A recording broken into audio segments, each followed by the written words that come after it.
Welcome to one nation Telugu news. ముందుగా headlines చూద్దాం. తిరుపతి జిల్లాలో సీఎం జగన్ బస్సు యాత్ర 31 మందిని చంపిన హంతకుడు చంద్రబాబు అని టీడీపీ అధినేతపై జగన్ ఫైర్.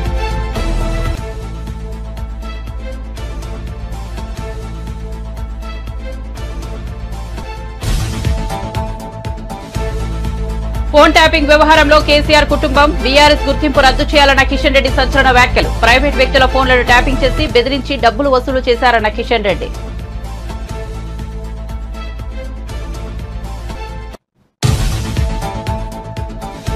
కొవ్వూరులో చంద్రబాబు ప్రజాగలం సభ. వాలంటీర్లు వైసీపీ కోసం పనిచేయడం సరికాదని స్పష్టీకరణ. తటస్థంగా ఉండాలని పిలుపు.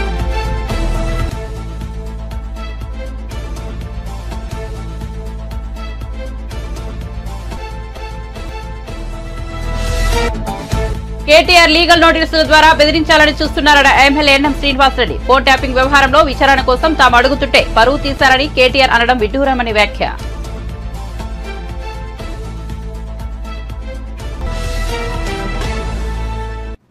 ఇక డీటెయిల్స్ చూస్తే ఎన్నికల వేళ పెన్షన్లు పంపిణీ వాలంటీర్ల వ్యవస్థపై టీడీపీ కుట్రలపై ఏపీ సీఎం జగన్ మండిపడ్డారు. నాయుడుపేటలో గురువారం నిర్వహించిన మేమంతా సిద్ధం సభలో పాల్గొన్న జగన్ చంద్రబాబుపై ధ్వజమెత్తారు. వాలంటీర్ల వ్యవస్థ ద్వారా ప్రతి నెల 1వ తారీఖున పెన్షన్లు అందించామని, కానీ దాన్ని జీర్ణించుకోలేక అసూయతో పెన్షన్లు అడ్డుకున్నారని జగన్ అన్నారు. నిమ్మగడ్డ రమేష్ తో ఈసీకి ఫిర్యాదు చేయించారని ఆగ్రహం వ్యక్తం చేశారు. తాము అధికారంలోకి వచ్చిన తర్వాత 1000 ఇస్తున్న పెన్షన్ 3000కు పెంచామని గుర్తు చేశారు. పేదలకు వైసీపీ ప్రభుత్వం తోడుగా ఉంటుందని అన్నారు. రాష్ట్రంలో రాజకీయాలు చెడిపోయాయని, దిగజారిపోయాయని ఆవేదన వ్యక్తం చేశారు. ఈ యుద్ధానికి మీరంతా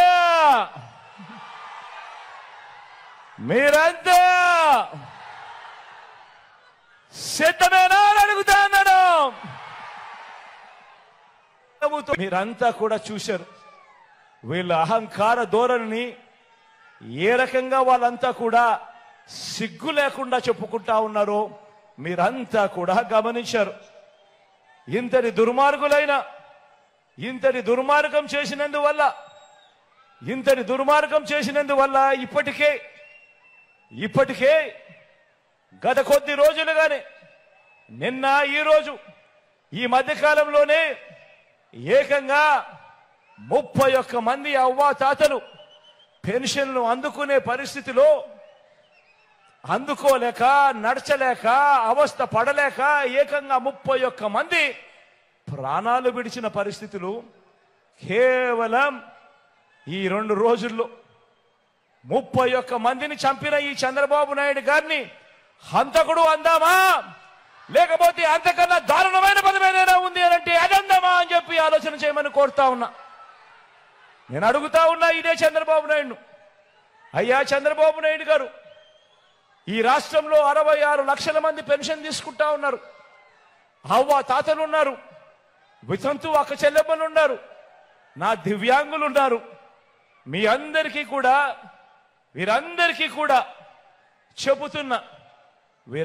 కూడా చెబుతా ఉన్నా, కొంచెం ఓపిక పట్టండి.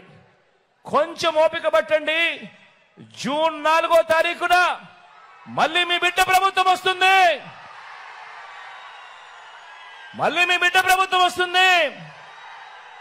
నా మొట్టమొదటి సంతకం మళ్ళీ వాలంటీర్ల వ్యవస్థ తీసుకొచ్చి ప్రతి ఇంటికి కూడా మళ్ళీ సేవలు అందించే కార్యక్రమం నా మొట్టమొదటి సంతకం చేస్తాను అని చెప్పి సందర్భంగా తెలియజేస్తా ఉన్నా. ఇదే చంద్రబాబు నాయుడు గారిని అడుగుతా ఉన్నా, అయ్యా చంద్రబాబు, నీ హయాంలో మీరు జన్మభూమి కమిటీలు పెట్టుకున్నారు కదయ్యా. పెన్షన్ కావాలన్నా, రేషన్ కావాలన్నా, సర్టిఫికెట్ కావాలన్నా, చివరికి మరుగుదొడ్లు కావాలన్నా కూడా లంచం ఇస్తే గాని, వివక్ష లేనిదే గాని ఏ ఒక్క పేదవాడికి అందే పరిస్థితి అప్పట్లో ఉండేది కదయ్యా. మరి ఆ జన్మభూమి కమిటీలు, మీరు పెట్టుకున్న జన్మభూమి కమిటీలు ఏ మాదిరిగా పనిచేస్తా ఉన్నాయి, ఏ మాదిరిగా పనిచేశాయి? ఈరోజు వాలంటీర్ వ్యవస్థ అన్నది జగన్ అభిమానించే ఈ సైన్యం ఎలా పనిచేస్తా ఉంది అని అంటే చంద్రబాబు నాయుడు గారి గుండెల్లో రైళ్లు పరిగెత్తించే కార్యక్రమం జరుగుతా ఉంది అని కూడా ఈ సందర్భంగా తెలియజేస్తా ఉన్నా.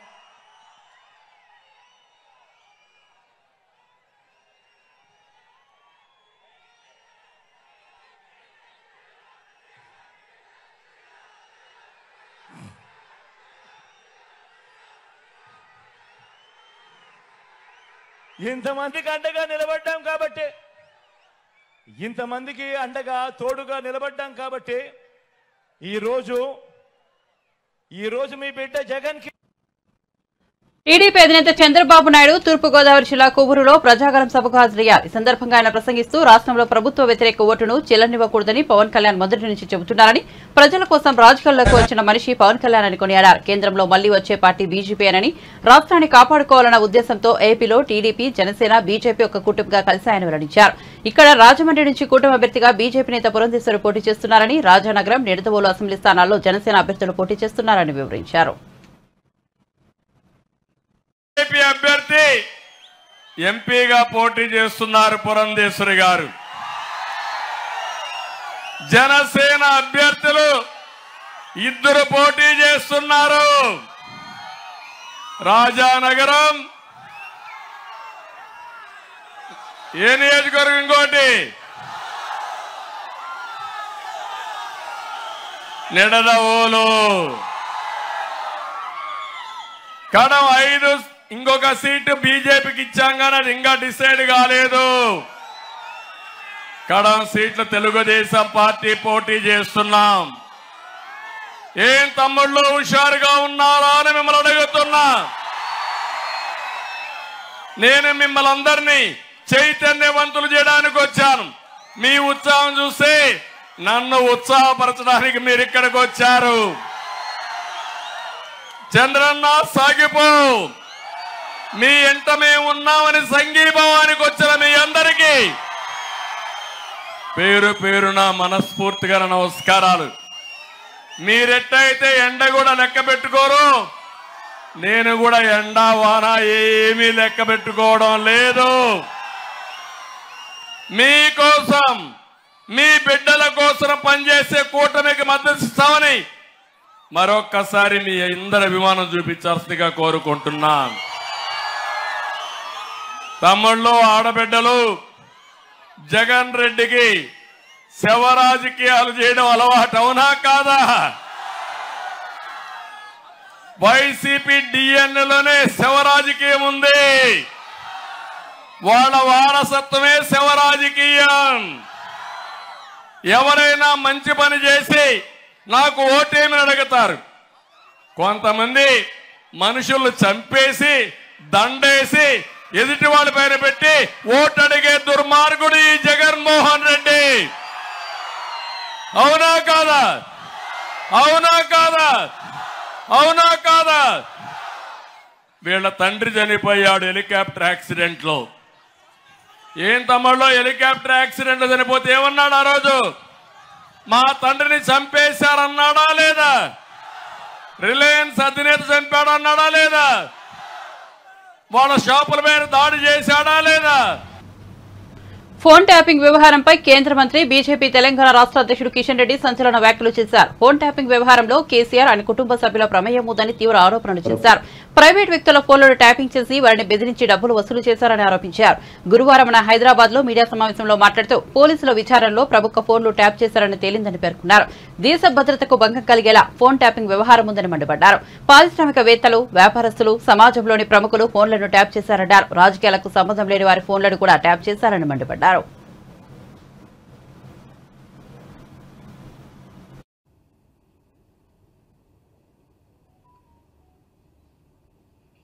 ఈ కేసు ఆషామాషి కేసు కాదు. ఇది చాలా తీవ్రమైనటువంటి వ్యవహారము. ఇది ఒక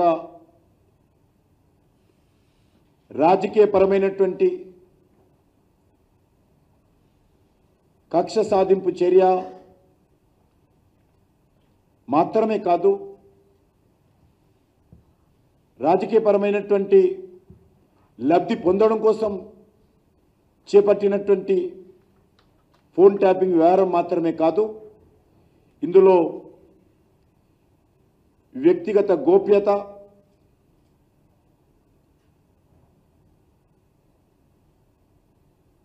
వ్యక్తులకు సంబంధించినటువంటి గౌరవము, సంబంధించినటువంటి నియమాల ఉల్లంఘన కూడా చాలా స్పష్టంగా జరిగింది. రాష్ట్ర ప్రభుత్వ యంత్రాంగము ఈ రకంగా ప్రజల వ్యక్తిగత జీవితాల్లోకి ఉద్దేశపూర్వకంగా స్వార్థంగా జొరబడి వాళ్ళ హక్కులకు భంగం కలిగించే విధంగా కేసీఆర్ ప్రభుత్వం వ్యవహరించింది.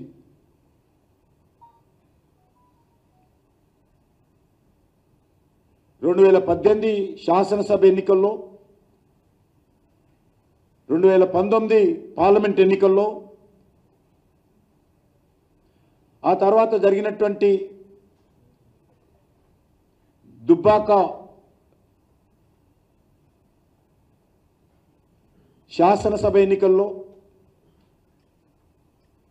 హుజూరాబాద్ శాసనసభ ఎన్నికల్లో, మునుగోడు శాసనసభ ఎన్నికల్లో, ఆ మధ్యలో జరిగినటువంటి మున్సిపల్ కార్పొరేషన్ ఎన్నికల్లో పూర్తిగా బీఆర్ఎస్ ప్రభుత్వము, కేసీఆర్ ప్రభుత్వము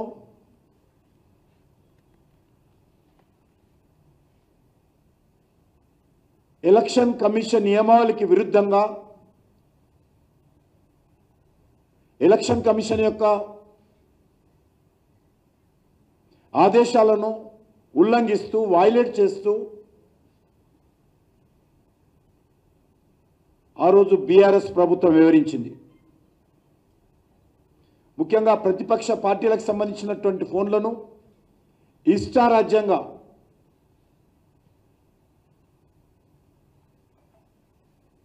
అక్రమ పద్ధతిలో ఫోన్ ట్యాపింగ్ చేయడం జరిగింది.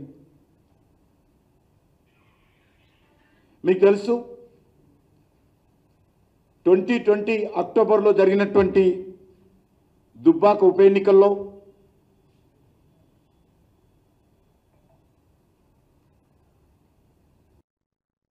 ఉమ్మడి కడప జిల్లా రైల్వే కోడూరు అసెంబ్లీ నియోజకవర్గ జనసేన అభ్యర్థిగా అరవ శ్రీధర్ పేరును జనసేనాని పవన్ కళ్యాణ్ ప్రకటించారు. వాస్తవానికి రైల్వే కోడూరు అభ్యర్థిగా తొలుత యనమల భాస్కర్ రావు పేరును ప్రకటించారు. అయితే క్షేత్రస్థాయి నుంచి అందిన నివేదికలు, జిల్లా నాయకుల అభిప్రాయాలను పవన్ కళ్యాణ్ ఇతర జనసేన అగ్రనేతలు పరిశీలించారు. రైల్వే కోడూరు నియోజకవర్గ జనసేన టీడీపీ వర్గాలతో చర్చించిన పవన్ రైల్వే కోడూరు అభ్యర్థిని మార్చాలని నిర్ణయం తీసుకున్నారు. ఈ క్రమంలో అరవ శ్రీధర్ ను రైల్వే కోడూరు అసెంబ్లీ నియోజకవర్గ జనసేన అభ్యర్థిగా ప్రకటించారు. అరవ శ్రీధర్ 3 రోజుల కిందటే తన అనుచరులతో సహా జనసేనలో చేరారు. అరవ శ్రీధర్ రైల్వే కోడూరు నియోజకవర్గంలోని ముఖవారిపల్లె గ్రామ సర్పంచ్గా ఉన్నారు.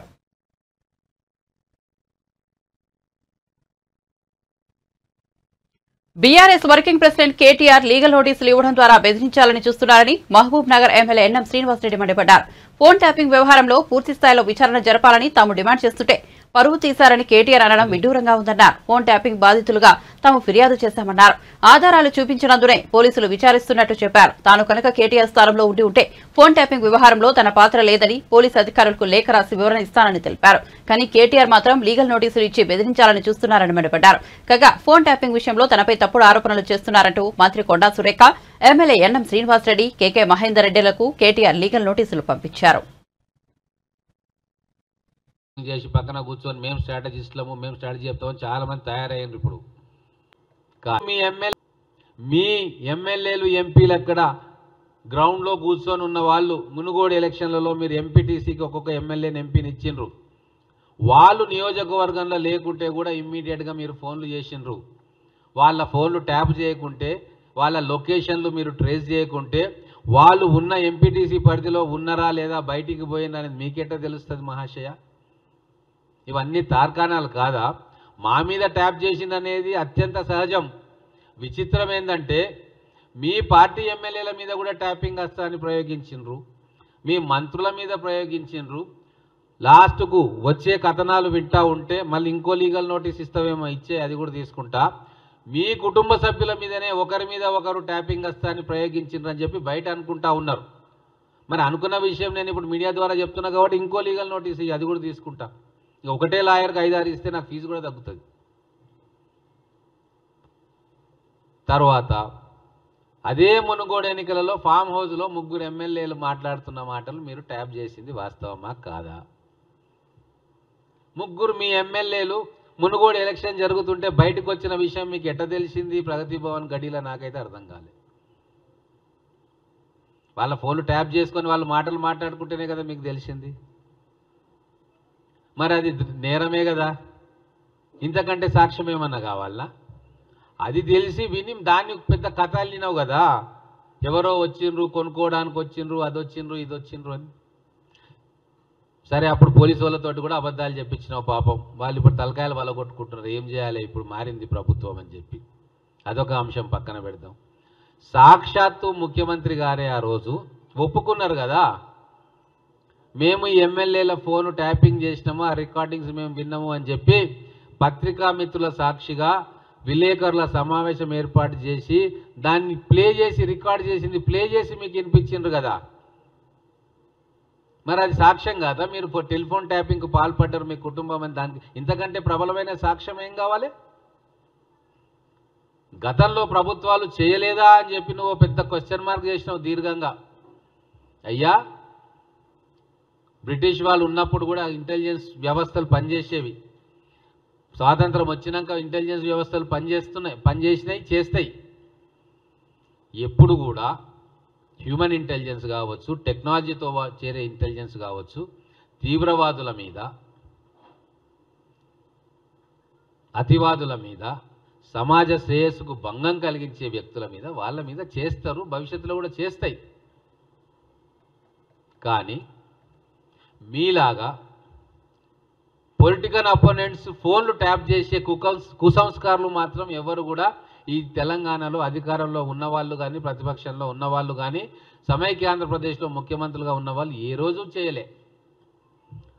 ఒకవేళ ఎవరో ఒకరో ఇద్దరో ఏదో తప్పుదారిన ఏదైనా కేసుల్లో ఇరుక్కొని ఉండి ఎవరినో ట్యాప్ చేయబోయి వీళ్ళ మాటలు వచ్చినా అది కేవలం పోలీస్ అధికారులు విని ఆ రిపోర్టు తీసుకునే వాళ్ళు తప్ప, ఎవరేం మాట్లాడుకుంటున్నారో విని మళ్ళీ కాల్ చేసి. వాలంటీర్ల విషయంలో ఈసీ మీద ఒత్తిడి తీసుకొచ్చారని టీడీపీ అధినేత చంద్రబాబుపై ఏపీ ప్రభుత్వ సలహాదారు సజ్జల రామకృష్ణారెడ్డి విమర్శలు గుప్పించారు. పెన్షన్లు ఇచ్చేందుకు ప్రభుత్వం పెద్ద డబ్బులు లేవని, ఇప్పుడు తప్పుడు ఆరోపణలు చేస్తున్నారని మండిపడ్డారు. ఏది నిజం, ఏది అబద్దం అనేది ప్రజలకు తెలుసునని అన్నారు. సొంత స్వార్థం తప్ప చంద్రబాబు మరేమీ చూసుకోవడం లేదని, ఆ స్వార్థంతోనే ఏం చేస్తున్నారో కూడా ఆయనకు తెలియడం లేదని చెప్పారు. జనంలో వచ్చిన తిరుగుబాటు, చంద్రబాబు నాయుడు మీద పాతవన్నీ గుర్తుకొచ్చి వాళ్ళు శాపాలు పెట్టడం, ఇవి చూసి జడుచుకొని మా మీద మళ్ళీ కౌంటర్ అటాక్ చేయాలని చేస్తున్నాడు. కారణం ఆయన. ఈ వ్యవస్థ ఏదైతే వాలంటీర్ వ్యవస్థ చేసే పనిని ఈరోజు మళ్ళీ ఏ వాలంటీర్లు తిట్టాడో తనే అంటున్నాడు. 2 నెలల్లో మేము వచ్చేస్తాము, 4,000 పంపిస్తాము వాలంటీర్ల ద్వారా అని. నువ్వు అదే వాలంటీర్లు వద్దన్నావు, వాళ్ళ వల్ల నీ నష్టాలు అన్నావు. ఆఖరకు అసలు ఉద్యోగాలే ఇవ్వలేదన్నాడు. ఈరోజు దాన్ని ఒప్పుకుంటున్నాడు. మళ్ళీ మీకు సెక్రటరీ 1,20,000 మంది ఉద్యోగులు ఉన్నారు కదా, శాశ్వత పర్మనెంట్ ఉద్యోగులు, వాళ్ళతో ఇప్పించండి అంటే అతను చంద్రబాబు నాయుడు తాను ఎంతసేపు స్వార్థం తప్ప వేరే చూసుకొని ఒక దాని ఏమంటాం సమాజంలో ఉండడానికి కూడా అర్హత లేని ఒక వ్యక్తిగా ఇప్పటికే గుర్తింపు పొందిన చంద్రబాబు నాయుడు మన దురదృష్టవశాత్తు ఒక పార్టీ అధ్యక్షుడిగా ఉండడం, ఆ పార్టీ ఇప్పుడు అవసర దశలో ఉన్న ఆ పార్టీ అధ్యక్షుడిగా ఆయన ఏం చేస్తున్నాడో ఆయనకు తెలియట్లా. ఈ సిస్టమ్స్ ఏవైతే ఫుల్ ప్రూఫ్గా ఎవరికైనా ఆదర్శప్రాయంగా ఉండే సిస్టమ్ జగన్మోహన్ రెడ్డి గారు ఏవైతే పెట్టారో, ఇవి ఆ రోజు ఆయన్ని పెట్టొద్దని ఎవరన్నా, ఆ రోజు పెడితే మేము వాటితోనే డీల్ చేయాల్సి వచ్చేది. నువ్వు ఆ రోజు జన్మభూమి కమిటీల బదులు ఇది సిస్టమ్ పెట్టింటే డెలివరీ మెకానిజం, జగన్మోహన్ రెడ్డి గారు వచ్చి దాని మీద డిపెండ్ అయ్యేవాడు. ఇష్యూ ఏ సిస్టమ్ ఉందని కాదు, దాని ద్వారా మనం ఏం చేయిస్తున్నాము, ప్రజలకు ఎంత అందుబాటులో ఉన్నాము, ఎంత ప్రజలకు మంచి చేసే తపన పడినాము, ఇది కీలకమైన అంశం అవుతుంది. అందులో జగన్మోహన్ రెడ్డి గారు సక్సెస్ఫుల్గా కిందకి తీసుకెళ్లారు కాబట్టి వాలంటీర్లు అంటే వాళ్ళ ఉద్యోగం వాళ్ళ ఏదైతే బాధ్యత నిర్వహిస్తున్నారో దాంట్లో సక్సెస్ అయ్యారు. ప్రజల్లో కూడా ఆ సిస్టమ్కి మంచి పేరు వచ్చింది. దానివల్ల ఉపయోగం ఉందని అదర్ స్టేట్స్ కూడా గుర్తించాయి. ప్రతి ఒక్కరూ దాన్ని పొగుడుతున్నారు. ఇది ఇంతకుముందు ఎందుకు జరిగితే బాగుండేది, ఇలాంటి ఎఫిషియెంట్ సిస్టమ్. నువ్వు దాన్ని దెబ్బ కొట్టాలని చూసావు, దాని ద్వారా ఏ ప్రయోజనాలు అయితే కిందికి ఇస్తున్నామో దానిలోనూ దెబ్బ కొట్టాలని చూసావు. ఆఖరకు ఉడుకుమోత్తనంతో కడుపు మంటతో ఈరోజు దానికి టెంపరీగా తాత్కాలికంగా ఈసీతో బ్రేక్ వేయించి ఇప్పుడు 2 పత్రికలు చేతిలో ఉన్నాయో 3 టీవీ ఛానళ్ళు చేతిలో ఉన్నాయని అడ్డంగా ఈరోజు ఏదో పెట్టారు. పండుటాకుల మీద పగ అని ఒకడు, కావాలని శవరాజకీయాలు చేస్తున్నాను ఒకడు. అదే తీసుకుని చంద్రబాబు నాయుడు ఎక్కడ మీటింగ్లో దాని ఆ మాటే మాట్లాడతారు. ఉన్నత సిస్టంలోనే వాలంటీర్ వ్యవస్థ ద్వారా మామూలుగా అయితే ఫస్ట్ డే 80% పైన అయ్యేది. ఇప్పుడు ఉన్న సిస్టమ్ని ఎఫిషియెంట్గా వాడుకోవడం ద్వారా ప్రభుత్వం ఈరోజు మార్నింగ్కు 60% పూర్తి అయినట్టు ఇన్ఫర్మేషన్ వచ్చింది. నడుస్తుంది, బట్ ఇబ్బందులు ఉన్నాయి.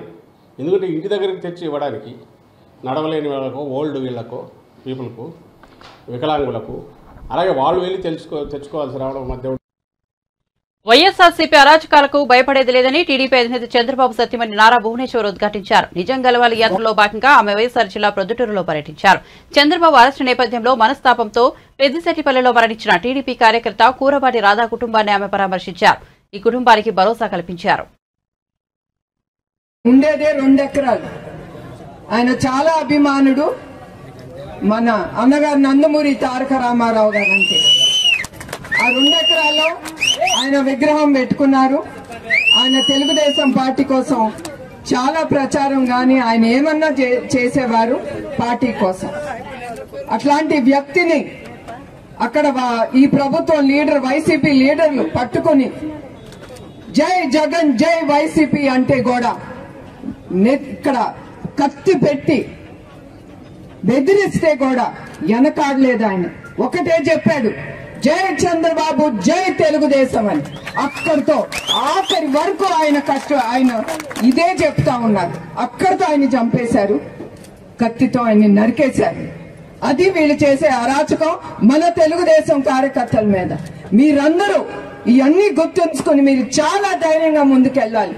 ఇప్పుడు నేను ఇంత ధైర్యం చేసి నేను ముందుకు వచ్చానంటే అది మీరే కారణం. మీరుంటారు నాకు అని. అట్లానే ఈ కార్యకర్తల కోసం తప్పకుండా చంద్రబాబు నాయుడు గారు వెనకాడు. నా కుటుంబం కూడా ఆలోచించారు. మీకోసం ఆయన ముందుకు వస్తారు. ఇప్పుడు అట్లానే మన పార్టీ కోసం మీకోసం కార్యకర్తలందరూ ముందుకొచ్చి మీ కాన్స్టిట్యున్సీలో మీరు పోరాడాలి. ఇది తప్పదు. ఈ పోరాటం మన అందరిది. మన భవిష్యత్తు కోసం, మన పార్టీ కోసం మనం ముందుకెళ్ళాలి. అట్లానే మొన్న బంగారుపాలెంలో నేను ఒక ఆవిని హంసవేణి, ఆవిడ కూడా తెలుగుదేశం కార్యకర్త. ధైర్యంగా ఆవిడ నీళ్లు రావట్లేదు, పంపులు కొడతా ఉంటే నీళ్లు రావట్లేదు. ఆవిడేం లేదు చేసి మన తెలుగుదేశం లీడర్లకి వెళ్ళి చెప్పుకుంది, ఇట్లా నీళ్లు రావట్లేదు పంపులో. అది ఆవిడ చేసింది. ఈ వైసీపీ నాయకులు ఆవిడ్ని పట్టుకుని 2 కళ్ళు బయటికి పీకేశారు. ఇది వాళ్ళు చేసిన దరిద్ర పనులు వీళ్ళు చేస్తున్నారు. ఒక స్త్రీ ఇంట్లో ఒక స్త్రీ ఉంటుందని కూడా వాళ్ళు మర్చిపోతున్నారు. వాళ్ళ కుటుంబంలో కూడా ఒక పెళ్ళం బిడ్డలు ఉన్నారని కూడా మర్చిపోతున్నారు వాళ్ళు. అది వైసీపీ చేసే ప్రభుత్వం. అట్లా ఎంతో మంది కార్యకర్తల్ని వాళ్ళ పొట్టబెట్టుకుంటున్నారు. ఇది ఎన్నో రోజులు సాగదు. మనందరం చెయ్యి కలుపుకోవాలి. కలుపుకుని ధైర్యం చేసి మళ్ళీ చెప్తున్నాను, మనం ముందుకు వెళ్ళాలి. ఒక అడుగు వెనక్కి వేయకూడదు. ఎందుకంటే ఈ పార్టీ ఎవరండి పెట్టింది చెప్పండి మీరందరూ? నందమూరి తారక రామారావు గారు. పింఛన్ల పంపిణీపై సీఎం జగన్ శవరాజకీయం చేస్తున్నారని మాజీ మంత్రి గంటా శ్రీనివాసరావు ఆరోపించారు. ఈ విషయంలో తెలుగుదేశం పార్టీపై జగన్, వైసీపీ నేతలు నిందలు వేస్తున్నారని మండిపడ్డారు. పెన్షన్ డబ్బులను జగన్ తొత్తులకు, కాంట్రాక్టర్లకు ఇవ్వడంతోనే ఇబ్బందులు వచ్చాయని అన్నారు. అవ్వాతాతల ఉసురు జగన్ కి ఖచ్చితంగా తగులుతుందన్నారు. టీడీపీ అధికారంలోకి వచ్చిన వెంటనే 4000 పెన్షన్ ఇంటింటికి వెళ్లి ఇస్తామని తెలిపారు.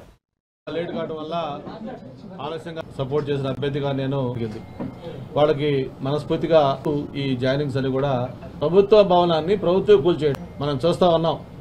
పక్కా హైదరాబాద్ రాష్ట్రం ఉంది. మరి నేను ఒకటే మీ ద్వారా అడుగుతా ఉన్నాను, జగన్మోహన్ రెడ్డి గారు, మీరు నవరత్నాల పేరుతోటి 9 హామీలు ఒకటి మేనిఫెస్టో కింద మీరు ప్రింట్ చేశారు. అవి కాకుండా మీరు పాదయాత్రలో అనేక హామీలు ఇచ్చారు. అవి కాకుండా ఎలక్షన్ మీటింగ్లో అనేక హామీలు ఇచ్చారు, అనేక వాగ్దానాలు చేశారు. మొత్తం లెక్కేస్తే దాదాపు 900 పైగా హామీలు నవరత్నాలతో కలిపి మీరు ప్రచారంలో కానీ, పాదయాత్రలో కానీ, ఎలక్షన్ల మేనిఫెస్టోలో పెట్టి కానీ మొత్తం చూసుకుంటే దాదాపు 900 పైగా హామీలు మీరు ఇచ్చారు.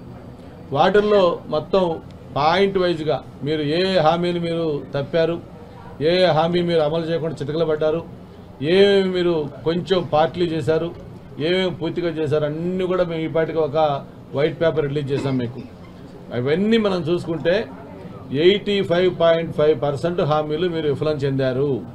మీరు ఏదైతే 99% అమలు చేసామంటా ఉన్నారో అది పచ్చి అబద్ధం.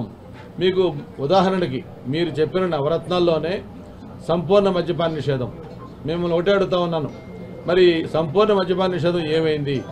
మరి అది ఆ నవరత్నాల్లో ఒక రత్నం అదే అమలు చేయకపోతే మీరు ఏ విధంగా మేము అన్ని నవరత్నాలు హామీలు చేసామని చెప్పని మీరు ఎలా చెప్పగలుగుతా ఉన్నారు?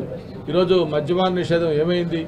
మద్యపాన నిషేధం పక్కన పెట్టి మద్యం మీద ఇంకొక 25 ఏళ్లకి ఆదాయాన్ని మీరు ప్రొజెక్ట్ చేసి దాని మీద కూడా అప్పులు తీసుకున్న వాళ్ళు మీరు. దానికి పని ఏమన్నా క్వాలిటీ మద్యం ఇస్తా ఉన్నారా? కల్తీ మద్యం. ఈరోజు పేదవాడి యొక్క ఆరోగ్యంతో ఆటలాడుకుంటున్న మద్యం. వాళ్ళు అంత డబ్బులు పెట్టి కూడా వాళ్ళు కావాలనుకున్న బ్రాండ్ దొరకని పరిస్థితి. ఇవన్నీ 10 ఏళ్లు అధికారంలో ఉండి ఇప్పుడు ఫోన్ ట్యాపింగ్ తో మాకేం సంబంధం అంటారా అని బీఆర్ఎస్ నేతలపై ఉప ముఖ్యమంత్రి మల్లు భట్టి విక్రమార్క మండిపడ్డారు. 10 ఏళ్లు పాలించారు కాబట్టి ఈ వ్యవహారంలో వారికి బాధ్యత ఉంటుందన్నారు. దేశ భద్రత కోసం ఉగ్రవాదులను పట్టుకోవడానికి ఫోన్ ట్యాపింగ్ చేస్తారన్నారు. కానీ ప్రతిపక్ష నేతలను నిర్వీర్యం చేసేందుకు ఫోన్ ట్యాపింగ్ చేస్తారని ధ్వజమెత్తారు. ఇతరుల వ్యక్తిగత జీవితాల్లోకి తొంగి చూసే హక్కు మీకు ఎవరు ఇచ్చారని ప్రశ్నించారు. తెలంగాణ రాష్ట్రంలో ప్రతి పైసా ప్రజలకే చెంది ఆ రకంగా దేశవ్యాప్తంగా కూడా యువతకి ఉద్యోగ అవకాశాలు దొరికేటట్టుగా ఉండటానికి కాంగ్రెస్ పార్టీకి అవకాశం ఇచ్చి గెలుపుకోగలిగితే భవిష్యత్తు పనికొచ్చే ఉద్యోగ అవకాశాలు భావ స్వేచ్ఛ కూడా దేశవ్యాప్తంగా పొందగలుగుతాం.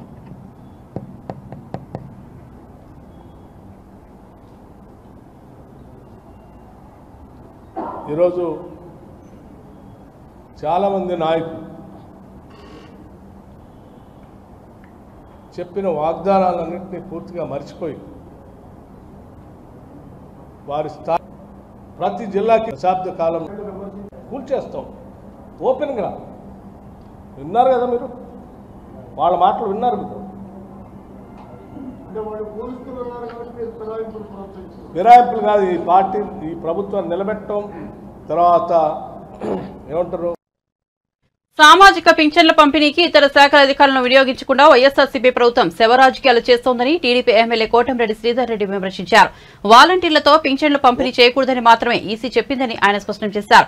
వైఎస్ఆర్సీపీ నేతల ఒత్తిళ్లకు తలొగ్గి వాలంటీర్లు రాజీనామా చేయొద్దని కోటంరెడ్డి సూచించారు. ఎన్నికల కోడ్ వచ్చిన వేళ ఎన్నికల కమిషన్ చెప్పిన మాట వాలంటీర్ల చేత పెన్షన్ల పంపిణీ వద్దు, కేవలం వాలంటీర్ల చేత వద్దు, అధికారుల చేత ప్రభుత్వ ఉద్యోగుల చేత పంపిణీ చేయండి అని ఎలక్షన్ కమిషన్ స్పష్టంగా చెప్పింది. అంతేకాదు, నడవలేని వృద్ధులు ఉంటారు, మంచం మీద ఉండే వృద్ధులు ఉంటారు, సుదూర ప్రాంతాలకు చెందిన వృద్ధులు ఉంటారు, దివ్యాంగులు ఉంటారు. వారందరికీ నేరుగా ఇళ్లకే తీసుకెళ్లి పెన్షన్లు పంపిణీ చేయమని ఎన్నికల కమిషన్ ఆదేశిస్తే ఈనాడు వైఎస్ఆర్ కాంగ్రెస్ పార్టీ ప్రభుత్వం చేసిన ఘోర నిర్వాకం శవ రాజకీయాలు చేసే విధంగా. లక్షల మంది ఉద్యోగస్తులు ఉన్నారు, మా ఇళ్లకి పెన్షన్లు తెచ్చియచ్చు, అదేది కూడా అడ్డంకి కాదే. మరి ఎందుకు వైఎస్ఆర్ కాంగ్రెస్ పార్టీ ప్రభుత్వం ఈ యొక్క దుర్మార్గపు రాజకీయ క్రీడ చేస్తూ ఉందంటే ఓటమి భయం కళ్ళ ముందు కనపడి ఏదో రకంగా విన్యాసాలు చేసి ప్రజలను మోసం చేయాలని చెప్పని. 2019 ఎన్నికల ముందు జగన్ గారు ఏం చెప్పారు? మీరు, నేను అధికారంలోకి వచ్చిన వెంటనే 2000 రూపాయల పెన్షన్ని 3000 రూపాయలు చేస్తా అని చెప్పారా లేదా? అధికారంలోకి వచ్చిన తర్వాత నేను అలా కాదు చెప్పింది, ఇలా పెంచుతాననలేదు, పెంచుకుంటూ పోతానన్నానని చెప్పని 3000 రూపాయలు 5 ఏళ్ల ముందే ఇవ్వాల్సిన పరిస్థితిలో ఇవ్వకుండా 250 లెక్కని ఇచ్చారు. అదే చంద్రబాబు నాయుడు గారు ఆ రోజు 200 రూపాయల పెన్షన్ని 2000 చేశారు. మరి మీరేమో 3000 చేస్తానని చెప్పని అధికారంలోకి వచ్చిన వెంటనే 5 ఏళ్లు పట్టింది మీకు. మరి ఈనాడు ఈ విన్యాసాలన్నీ వైఎస్ఆర్ కాంగ్రెస్ పార్టీ వ్యవహరిస్తూ ఉంది. వాలంటరీ చెల్లెళ్ళారా, వాలంటరీ తమ్ముళ్ళారా, వైఎస్ఆర్ కాంగ్రెస్ పార్టీ నాయకులు మిమ్మల్ని రాజీనామాలకి బెదిరిస్తూ ఉన్నారు. వాలంటీర్లకు వచ్చిన ఇబ్బంది ఏమీ లేదు. వైఎస్ఆర్ కాంగ్రెస్ పార్టీ నాయకుల ఒత్తిళ్లని ఎవరూ లెక్క చేయవద్దు. ప్రతి వాలంటీర్ కూడా కొనసాగుతాడు. వాలంటీర్ కొనసాగటమే కాదు, వాలంటీర్కి ఇంకా మెరుగైన సౌకర్యాలని మేము కల్పిస్తాం. కాబట్టి వైఎస్ఆర్ కాంగ్రెస్ పార్టీ నాయకుల మాటల్ని, వాళ్ళ బెదిరింపుల్ని మీరు లెక్క చేయాల్సిన అవసరం కూడా లేదు. ఎన్నికల కోడ్ కూడా వచ్చింది. మిమ్మల్ని ఎవరైనా బెదిరిస్తే నేరుగా ఫిర్యాదు చేస్తే కఠిన చర్యలు ఎన్నికల కమిషన్ తీసుకుంటుంది. దయచేసి వైఎస్ఆర్ కాంగ్రెస్ పార్టీ నాయకుల ఉచ్చుల్లో పడవద్దు. ముఖ్యమంత్రి జగన్మోహన్ రెడ్డి గారిని సూటిగా అడుగుతున్నాం. బులెటిన్ ముగించే ముందు హెడ్లైన్స్ మరోసారి చూద్దాం. తిరుపతి జిల్లాలో సీఎం జగన్ బస్సు యాత్ర 31 మందిని చంపిన హంతకుడు చంద్రబాబు అని టీడీపీ అధినేతపై జగన్ ఫైర్.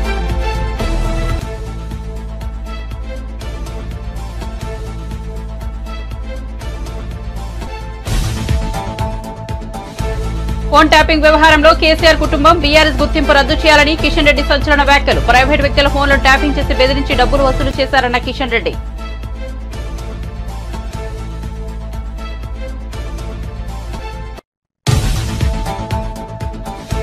కొవ్వూరులో చంద్రబాబు ప్రజాగలం సభ. వాలంటీర్లు వైసీపీ కోసం పనిచేయడం సరికాదని స్పష్టీకరణ. తటస్థంగా ఉండాలని హితవు. తాము వాలంటీర్ వ్యవస్థకు వ్యతిరేకం కాదన్న టీడీపీ అధినేత. వాలంటీర్లు తొలగించబోమని హామీ.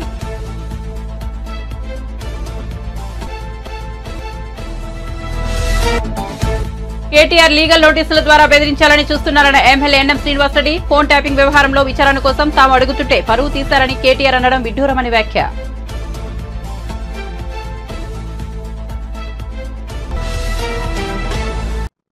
మరిన్ని అప్డేట్స్ కోసం చూస్తూనే ఉండండి వన్ నేషన్ తెలుగు న్యూస్.